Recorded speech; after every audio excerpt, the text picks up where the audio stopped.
Oye, ¿estábamos con Paula Walker ya o no? Sí. Experta en comunicación política. Hoy día apareció con una columna en La Tercera también, la estuve leyendo, académica de Lusach. ¿Cómo estás, Paula? Hola, Lucía. Hola, Marcelo, ¿cómo están? Hola, Paula, Gracias bien, ¿y tú? por el contacto. No, gracias Gusto a ti de por vernos darles tu aquí. tiempo. Sí. Porque nos interesaba analizar contigo y con tu experiencia, además, habiendo trabajado ahí dentro de la moneda, conociendo un poco los teje-maneje. ¿Qué es lo que pasa con escenarios como cuando, por ejemplo, un gobierno impulsa con sus ministros, con su presidencia, tanto una idea que logra convocar poco o nada, como fue lo que pasó con el proyecto del 10%, que no es que ni siquiera estuvo aprobado por un quórum apretado, sino que de 23 a 29 parlamentarios, senadores, se sumaron, incluyendo varios del oficialismo. ¿Cuál es el escenario que cruza hoy ante esto que se ha señalado como un debilitamiento del Ejecutivo? O sea, yo creo que tú eres muy fina, Lucía, cuando dices debilitamiento. Esto es una derrota, en varios sentidos. Es una derrota para el gobierno completamente. El gobierno puso toda su fuerza, todo su empeño en evitar que el 10%, que el proyecto del 10% del retiro de los fondos de pensiones siguiera adelante.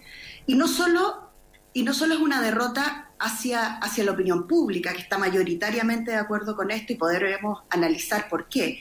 Es una derrota incluso al interior del gobierno. Hay una parte de la derecha que está completamente de acuerdo con la necesidad, está de acuerdo con dos cosas: con que el gobierno llegó tarde, y como el gobierno llegó tarde con instrumentos que no eran universales, sino con una focalización asfixiante, lo que pasa con este proyecto es que resulta práctico, fácil y de fácil disposición.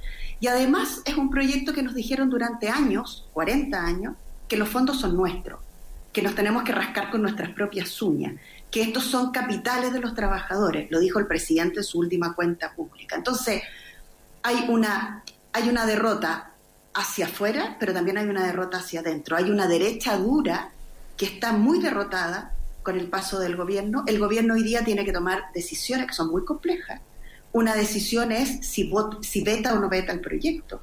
Sabemos lo que eso puede significar. La mayoría está pidiendo, acabo de escuchar al presidente de Renovación Nacional pidiéndole al gobierno precisamente que no vaya a vetar un proyecto como este. Entonces, yo creo que debilitamiento, Lucía, es una palabra, me encanta porque me parece muy fina, pero la verdad es que es una derrota bien radical para el gobierno. Paula, ¿qué es lo que hay detrás de la opinión de cierta derecha, sobre todo, como decías tú, a Mario Desbordes, que se abstuvo y ahora, bueno, anunció que va a votar a favor? Pero esa es una derecha que se está desmarcando del presidente Piñera, es una derecha que se acerca más tal vez a una derecha tradicional de Chile y no a esta derecha neoliberal que apareció después de la dictadura militar. Yo creo que hay una derecha dura. Yo lo decía hoy día en la columna que escribí. Hay un porcentaje de personas en Chile para la cual este sistema es súper útil. Pero ese porcentaje es bajísimo, bajísimo, bajísimo. Y sabemos que es el porcentaje de la gente que defiende a las AFP, que le gusta la Constitución, que no están por aprobar un proceso constituyente y que empiezan a decir cosas como que el proceso tiene ciertas inseguridades, y sabemos que es una reforma constitucional, y sabemos que es el único camino que Chile tiene hoy día, democrático, constitucional, transversal, para llegar a una solución ¿de qué? De un país que no ha sido justo con todas las personas que viven en el país. Es un país que tiene desigualdades. Yo creo que está en conflicto, además. Es una solución democrática para un conflicto evidente. Hay mucha energía dando vueltas. Entonces, hay una derecha que lo entiende. Y esa derecha que lo entiende, sabiendo que no le gusta probablemente el retiro del 10%, ideológicamente hablando, entiende que si eso no se hace, el grado de conflictividad que tiene el país es muy grande.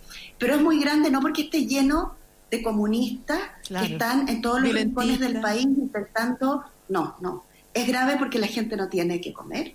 Es grave porque cuando parte el mes las personas se quedan sin dinero. Es grave porque las pensiones entregadas por las AFP no llegan al 30% incluso de la promesa inicial.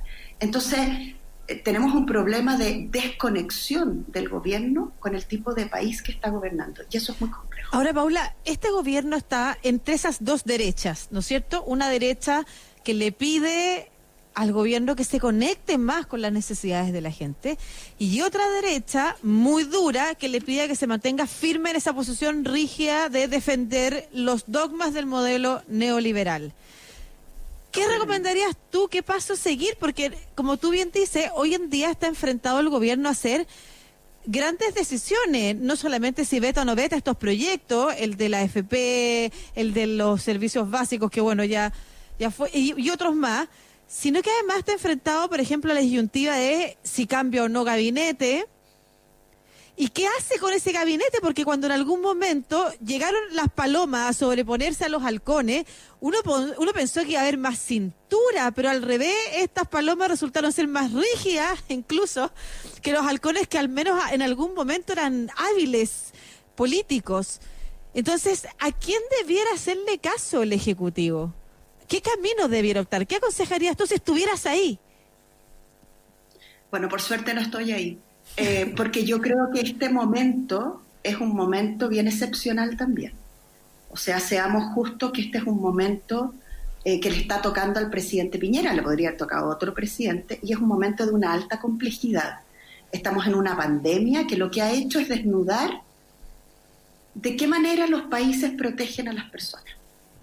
Y ya hemos visto qué pasa con gobiernos que han decidido ideológicamente entregarle al mercado buena parte de las decisiones que están entregados básicamente a un sistema de protección social que este país empezó a construir tardíamente, que avanzamos bastante más en los gobiernos de la presidenta Bachelet, con todas las dificultades que tuvieron, pero hoy día estamos nuevamente desnudados frente a la situación de desprotección. Por lo tanto, ¿qué le tendría que decir? Claro, uno a los gobiernos les pide lo que los gobiernos prometen.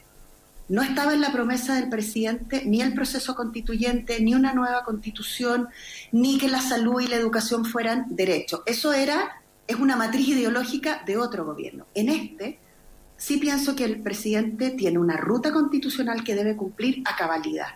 Yo le diría que se jugara hasta el último aliento como gobierno democrático por respetar lo que democráticamente todos los partidos sugirieron tras el estallido social. Cuando la pandemia pase, la situación del país va a ser peor que la situación que teníamos para el estallido social de octubre del año pasado. Claro. Un gobierno sordo, un gobierno desconectado con la realidad del país, puede generar una crisis, puede duplicar la crisis que tenemos hoy día. Estamos hablando además de no solo de la economía personal de cada una de las personas que vivimos en Chile.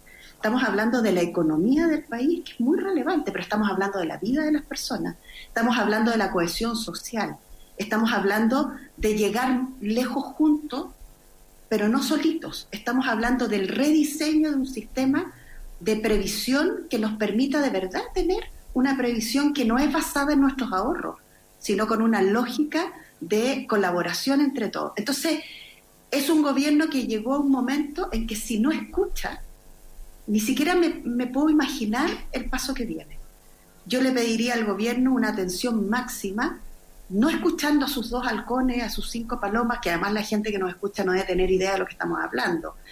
Lo que necesita el gobierno es escuchar mayoritariamente, no solo a la gente, que por cierto que es importante, hay un montón de expertos de su matriz ideológica y de otras que comprenden que la situación en Chile hoy día es muy, muy delicada. Claro, Paula. Y el gobierno tiene una misión que no es escuchar a la derecha dura.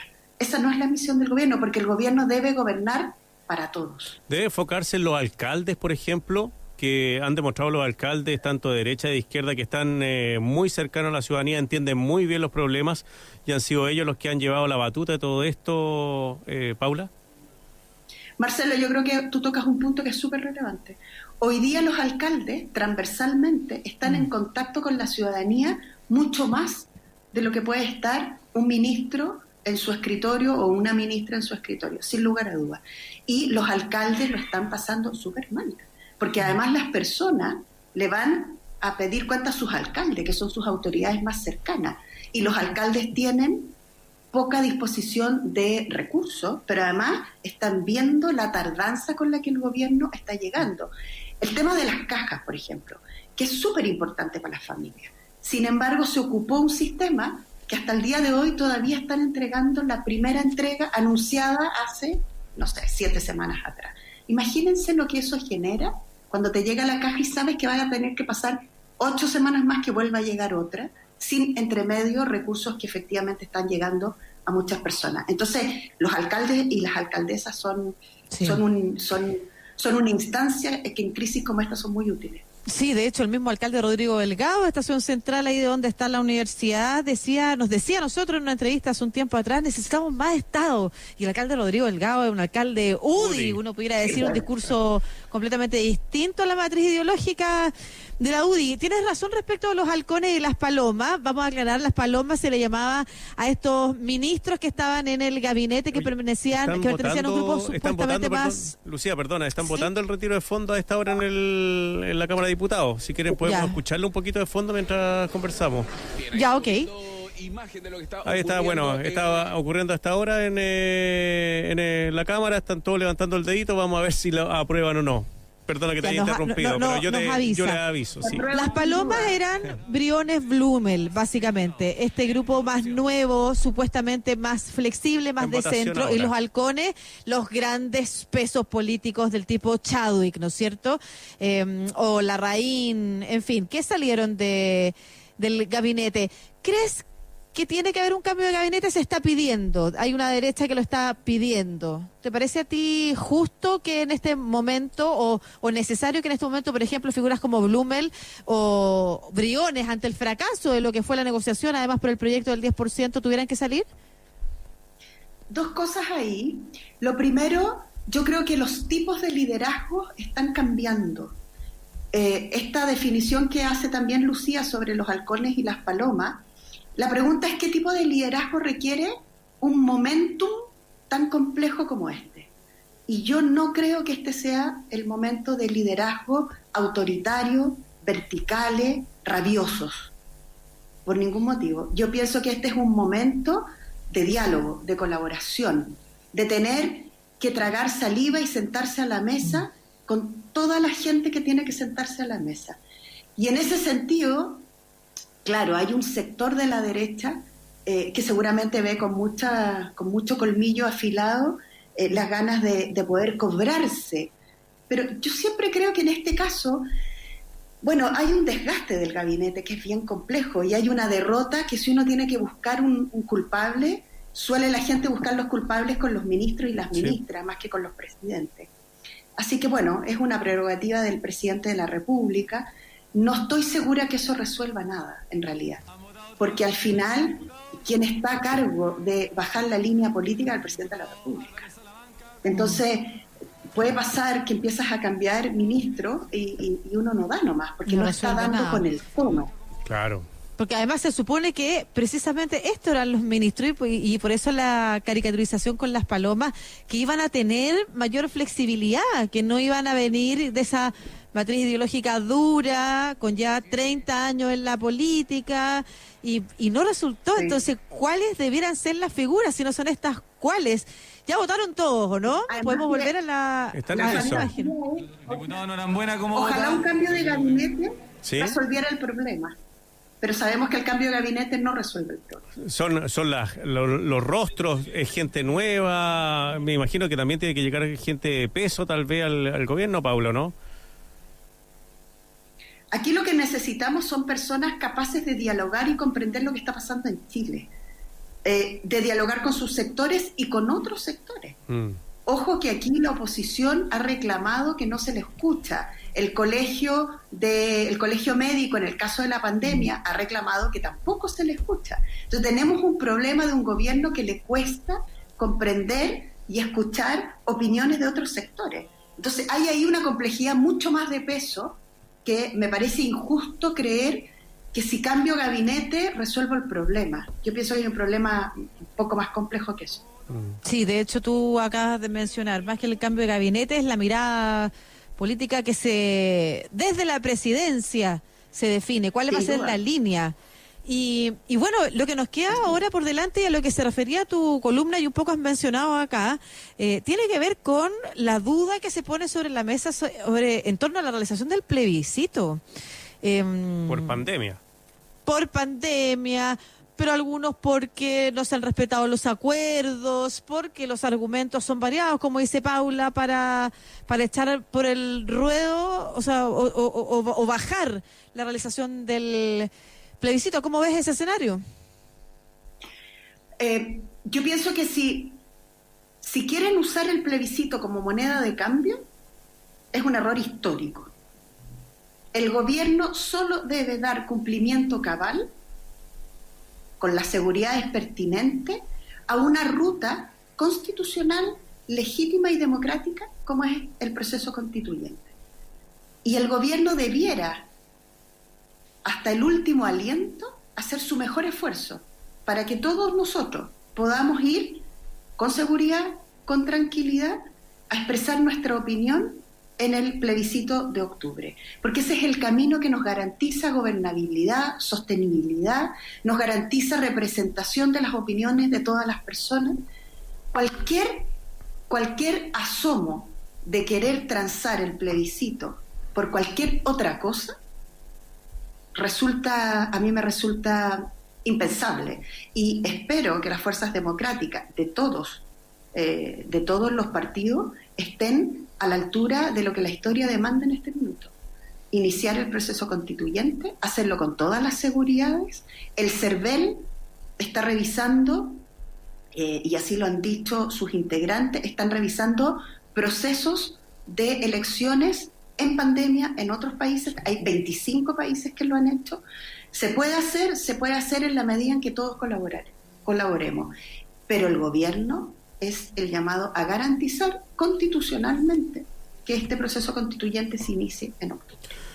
Paula Walker, profesora de la Escuela de Periodismo de la Universidad de Santiago de la USACH, experta en comunicaciones estratégicas, liderazgo y género y ex directora de comunicaciones del gobierno de la presidenta Bachelet.